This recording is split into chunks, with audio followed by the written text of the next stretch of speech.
And we're back. Hello, everyone, and welcome back to Rossicle. My name's Nathaniel. I'm one of the hosts here at the channel. I'm joined by my lovely co-host, Ashley. Off to the side, say hi. Hey. There she is. You guys can hear her. Okay, so really quick video today. We've already made a video talking about SilkSong that was all like, it's here, it's happening, all of those things. Going over the trailer, I'm kind of flabbergasted that it's actually, like, legitimately here. But we wanted to make a bit of a different video here. Now that it's out, and we could literally add it to cart right now.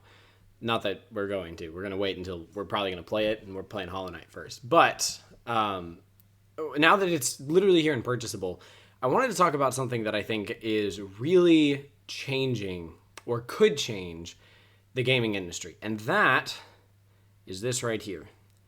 $19.99, or $20 for what I imagine, have not played it, but what I would imagine is a masterpiece of a video game, right? If we scroll down, we can see 14,000 ratings already. This came out 2 days ago at time of recording, 1.5, because it didn't even come out like at midnight on the 3rd to the 4th. Came out at like 3 p.m. or something. So it's been out for a day and a half, basically. And it has 14,000 ratings, 95% 5-star, and then 111, and then 3, which, for the record, adds to be 101%, but we're just not going to question it. Yep. But anyways, so, like, this is immaculate. This is an incredible score. What I imagine is an incredible game. I played Hollow Knight. I've never, like, done everything in it, but I've beaten the game. I've gotten, like, the normal ending. And I, even with just that, have said so many times that it was easily worth $30 or $40. I bought it on a couple platforms, and I don't question or feel bad at all about the amount of money that I have spent on this game, because it is so well crafted, so phenomenal, and it's like, you get so much time out of it. Like, there's nothing to complain about its $20 price tag. So imagine my befuddlement. I don't know if that's a word, but I'm rolling with it. When I find out that Hollow Knight SilkSong is going to be $20, like, what? And I immediately, I don't remember if it was me or if it was Ashley, when we were talking about this, we were talking about how incredible it is that we now live in the gaming landscape where AAA games are killing gaming. And in a lot of ways they are. Maybe you'll get a commentary about that to come. But indie games are saving gaming. And look at this, a masterpiece by all definitions at $19.99. And that, you might say, is only because of previous success. So one of the things that was pointed out, again, I don't remember if it was by me or Ashley, was if we go over here, you guys can see it's already kind of pulled up. We have a different video over there ready for you guys, so ignore that one. But we can go here to Clair Obscure, Expedition 33. Another indie game that came out at $49.99. Now, this is a lot more than $20, but it's also a studio that has not succeeded before in the way that they did with Clair Obscure, right? If they made a sequel, they could charge whatever they wanted for it, and people would buy it, right? And they didn't want to outprice the industry, the people that were playing, the consumers, right? So they released at a fair. I've never heard a soul say that the $50 they spent on Clair Obscure wasn't worth it. And if we scroll down, we can see even better reviews. How do you get 60,000 ratings and only 1% 1-star? No percent 2-star. So you either just, like, are hating on the game, and that's going to happen no matter what. You're never going to have a 0% here. So 1 is literally the best you can do. Then you don't normally see 0% 2. That means everybody, pretty much, because this is just haters, everybody not intentionally hating on the game thought it was at least decent, and almost everybody thought it was phenomenal. And it, at what is, I mean, I have only seen incredible shots from this game, but I've not played it yet. It seems to be as polished or more polished than those massive AAA games. And what we noticed is if we take the $50 you spend buying this game and the $20 you spend buying this game, then you have equivalently spent the $70 that you need to spend to buy the average, not even $80, which some are pushing, AAA game that's coming out these days.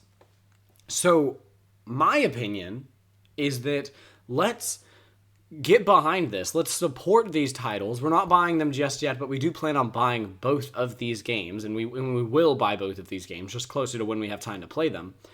And let's support this and say, no, this is now the new standard. If you are a AAA game with more money than these companies, more developers at your studio than these companies, more resources than these companies, more experience at the company, like a lot of people at the company have more experience with these companies, then at the same price, you should at least be able to put out value that is the equivalent of not one of these phenomenal games that are reviewing better than most AAA games are these days.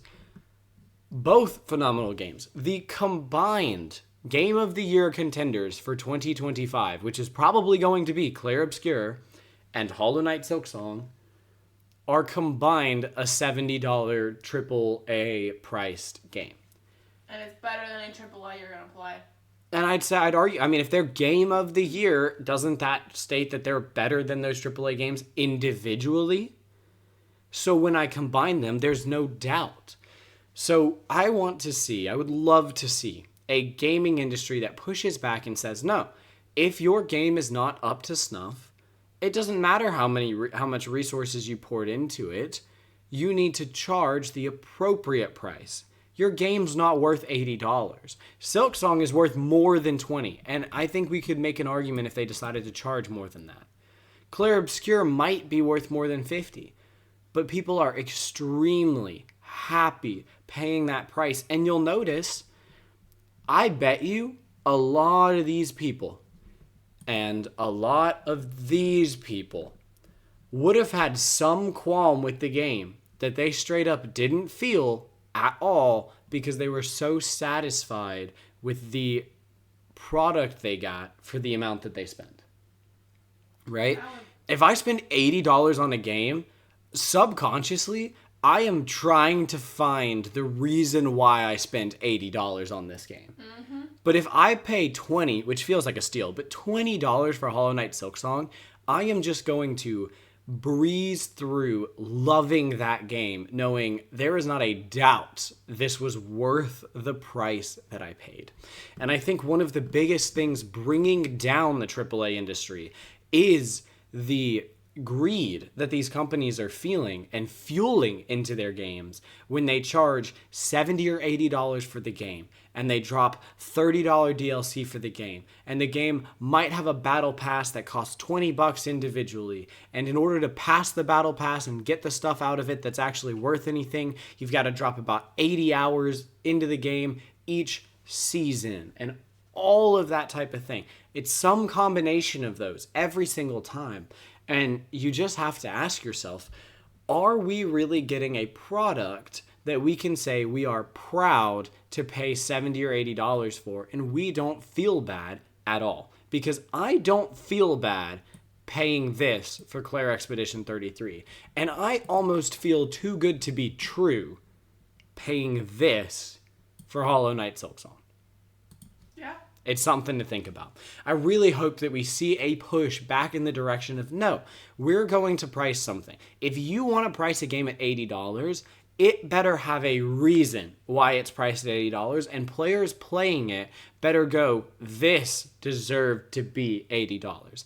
I'm talking Elden Ring. I'm talking Baldur's Gate 3. I'm talking maybe GTA 6 when that comes out.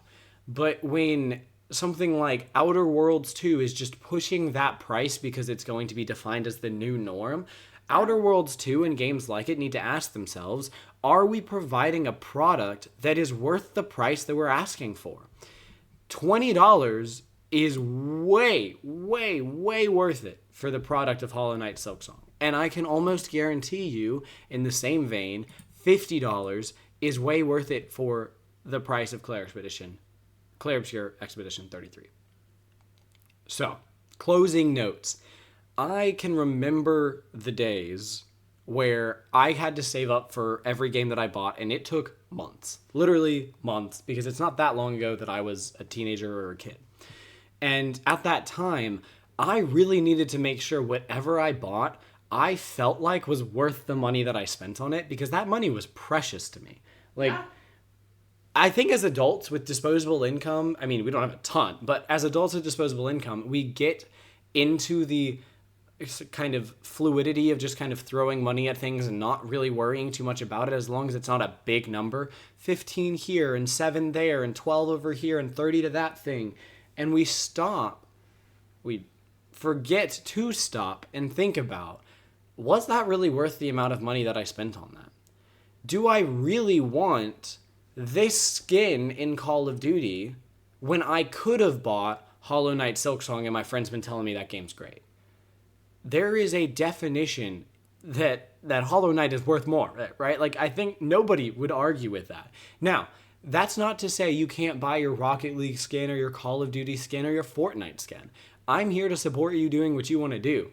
But I do think we are so quick to purchase and so quick to not stop and think about what that money's really going to and whether we think the amount of time that we actually spent to earn that money is worth the product that we're getting. And I love to see these indie games, most recently namely SilkSong, but Clair Obscur is a great example as well, showing that well-priced packages in the video gaming hobby, and I'm sure in other hobbies, exist. We made a Cube video about Magic as an example of a well-priced version of playing Magic the Gathering, right? This exists in board games, this exists in TTRPGs, and it exists here in video games. You can find incredible bang for your buck as long as you know what you're looking for and you don't just get sucked into, yes, you have to pay $70 for the next Call of Duty because it's the next Call of Duty. What's wrong with playing the old Call of Duty? What's wrong with playing this shooter that looks just as good, might not have as big of a player base, but only costs $20? Or maybe you go with Game Pass. It's completely up to you. But knowing what your money is going towards, because you can then say, well, Game Pass, and that's in the long run, I'm paying a lot for Call of Duty, but maybe you're going to try a bunch of other games on there. Think about where your money is going because there are clearly incredible deals. I think that's all we had for you guys. Yeah. You okay? Uh-huh. Okay. Yep, I think that's all we had for you guys. So thank you guys for watching this video. I know that it was kind of just get on here and chat, but I just wanted to say, like, this is incredible. I've not had a set of games or even a set of one game, but a set of games that I have been able to say $70 right here, right now. I could spend this today and would not feel bad at all. I'm not going to because I know I'm not going to play them. So there's really no reason for me to buy them yet.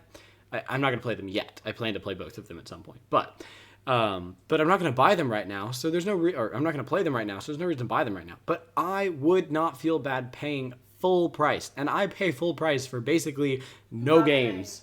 Nothing. Basically nothing, right? Like, I try my absolute best to shop deals. Ashley does an incredible job of shopping deals when it comes to groceries and every single thing that we can save money on. And it is a testament to a quality product and a well-priced product when you want to and are willing to buy something at full price. And I just love to see that happening. So that's what we have for you guys. Thank you guys for tuning in. Let us know what you think about video game prices and stuff like that down below. Is there a game that you bought that you're like, no one's talking about this and it's so worth the price?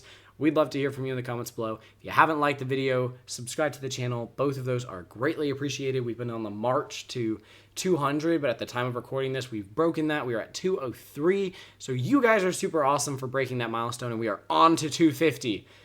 I know we can do it. I believe in you guys, and you watching might be the next person to get us there. So please hit that subscribe button. We'd love to have you here. We make all sorts of videos, and I think that's all we have for you, right? Yep. All right, we'll see you guys in whatever comes next. But until then, may those rolls be ever in your favor, and we'll see you guys next time. Peace out. Bye, y'all.